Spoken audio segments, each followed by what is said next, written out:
It's 2 degrees in Winnipeg right now, but Justin Trudeau is officially out. Meanwhile, it was a big day for balloon animals at Mar-a-Lago. Justin Trudeau said he believes his resignation will bring the temperature down, which isn't that the last thing Canada needs. I mean, for a guy who is so obviously afraid of Kamala Harris, he can't stop yammering about how much smarter Joe Biden is. She's not as smart as him. He's not smart.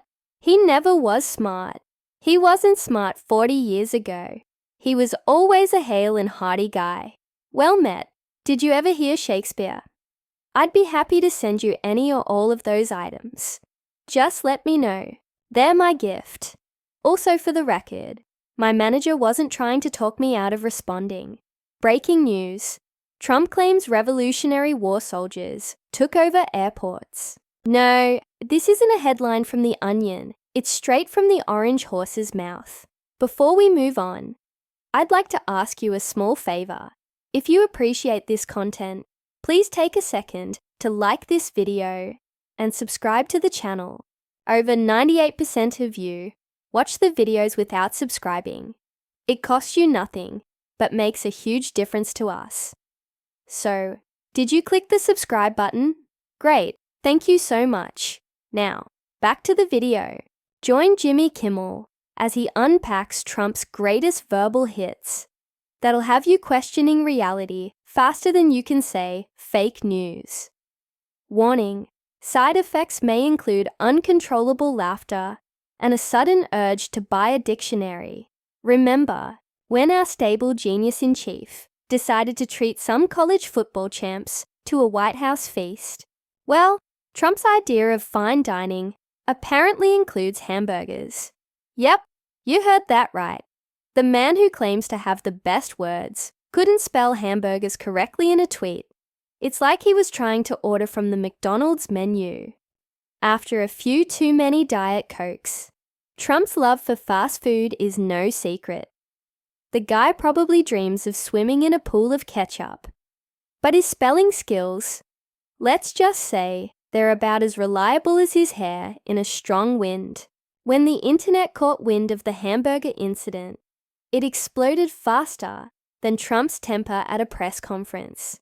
Memes flew around faster than you could say, and suddenly everyone was craving a nice juicy hamburger. But our orange overlord wasn't about to admit defeat. Oh no, that would be too easy. Instead, he doubled down, claiming he meant to spell it that way all along. Big deal. Big things happening here in Canada today. Boy, big things happening with Canadians here in our audience. We usually do.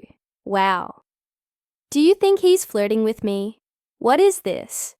When I die, I would like that to be the clip they play. At the Emmys in memoriam montage, his plan was to go home to Mar-a-Lago, play 5,000 rounds of golf, phone into Trump TV every morning for 10 years, and then die on the toilet. That was his plan. And listen, I know your cognitive abilities are declining faster than the price of truth social stock. So if it helps, I'm happy to send you one of the many products commemorating what I said to you that night at the Academy Award. So sure. And I'm the Queen of England. Jimmy Kimmel, never one to miss a chance to roast Trump, joked that the president's spell check must run on ketchup and mustard.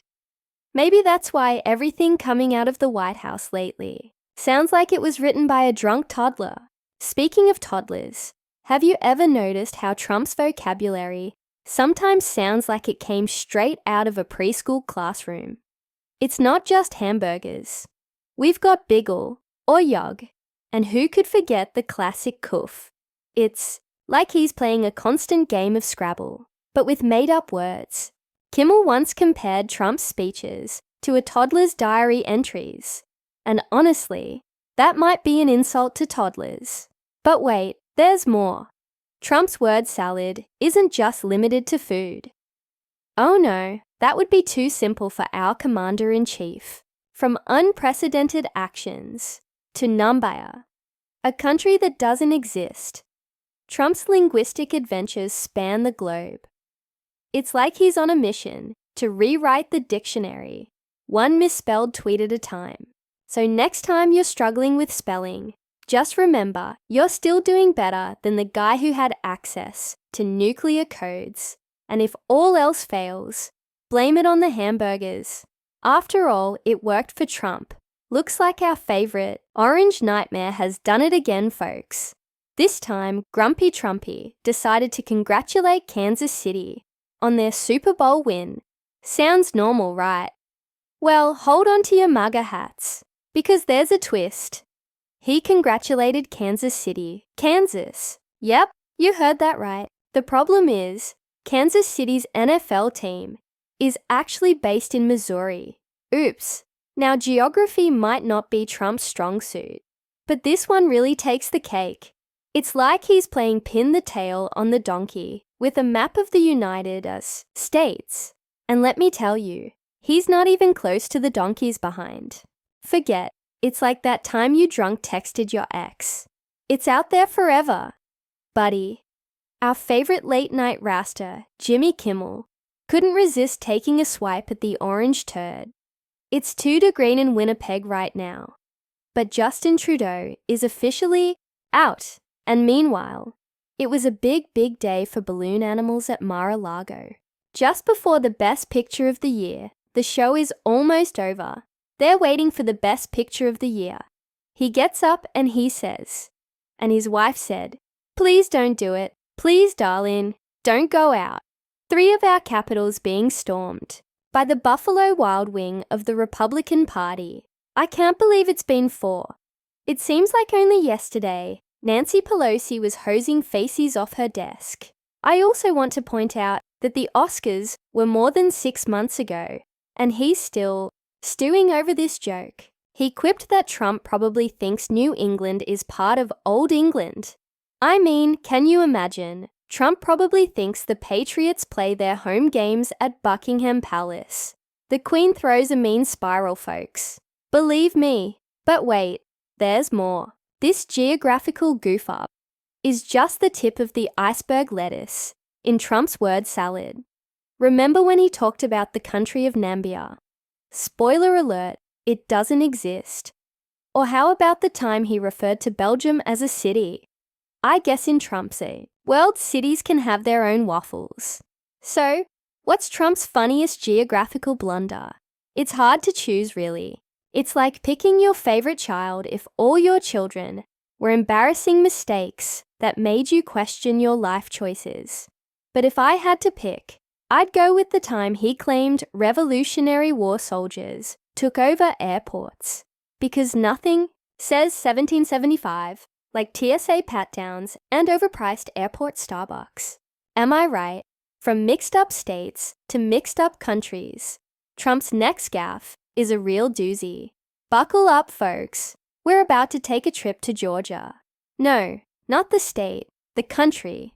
Yes, there's a difference. Someone might want to tell Trump's campaign team that. Looks like Grumpy Trumpy's campaign team needs a geography lesson. In a move that screams, "I failed 3rd grade social studies," they used a picture of soldiers from the country of Georgia in an ad targeting voters in Georgia, the state. Talk about a peach of a mix-up. You'd think someone on Trump's team would have noticed that the soldiers in the image weren't exactly surrounded by peach trees and sweet tea. Nope. These guys were from the country nestled between Russia and Turkey. But hey, maybe Trump thought he could win both Georgias with one stone-cold stupid ad. The internet, being the merciless beast it is, exploded faster than Trump's temper at a fact-checking convention. This is more of a Mike D-, if you will. But to Mike D's credit, his show gave us quite a moment when a gun went off in 2 L's pants. Actually very convenient that Eric's birthday is on January 6th. That way, Trump only has to remember the 2 biggest mistakes he ever made on one shared. He had a very heartfelt post about his son on Truth Social. He wrote, "Had this election not been won by Donald Trump, civilization would be lost on weight. But as the evening went on and the results came in, Almost every anchor looked like a child slowly realizing that no one was showing up to his birthday party. Memes and jokes spread like wildfire, mocking the campaign's geographical knowledge, or lack thereof. It was like watching a live-action version of Where in the World is Carmen Sandiego, starring the Trump campaign as the clueless detectives. Even the Georgian officials, that's the country, not the state, got in on the fun. They were confused but amused by the mix-up. I bet they were thinking, well, at least someone's paying attention to us, even if it's by accident. Maybe they should have sent Trump a thank you note and a globe. Jimmy Kimmel, never one to miss a chance to roast the orange turd, quipped that Trump probably thinks Atlanta is the capital of Atlantis. I mean, why stop at mixing up countries when you can throw in a mythical underwater city? Next thing I know, Trump will be claiming he won the election in Narnia. He was hale and hearty and well met, but he wasn't a smart person. But she is a very dumb person. I've never seen it. I wish they reported it, if the press were honest. They reported the number of people out there. Yes, we've never seen this many people outside the sprinkles. In Kittening, Pennsylvania, honey-baked Hamlet. Would they have ever heard of Shakespeare? Nor did Shakespeare write the words, hale and hearty. That is a soup. I hope the press got outside. Did you see the people? Did you see the number of people? I mean, but the main reason Trump made a stop at Sprinkles was to point out, I guess, how much they're overcharging their customers, because he played a quick game of the price is right. So how did Trump's team explain this geographical faux pas? They didn't. In true Trumpian fashion, they ignored it.